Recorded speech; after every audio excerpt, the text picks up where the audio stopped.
गत 2 दिन तले पूर्वतन राज्यसभा सदस्य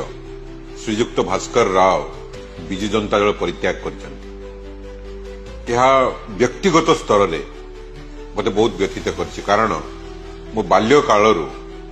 से गोटे दल में काम करुवा देखी आसी राजनीति रे दल परित्याग करने अति साधारण कथा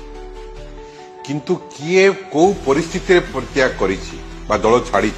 ताहा गुरुत्व बहन करिଥାଏ मु मध्ये गोटे दल छाड़ी अन्य एक दल को आसी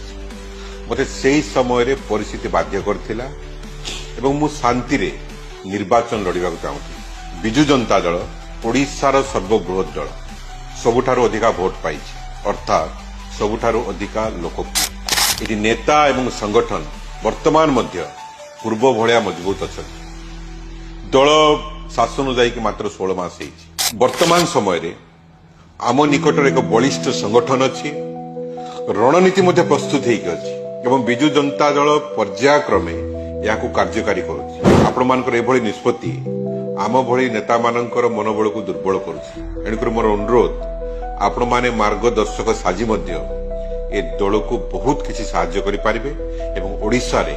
एक वैप्लविक परिवर्तन आनि पारिबे। धन्यवाद।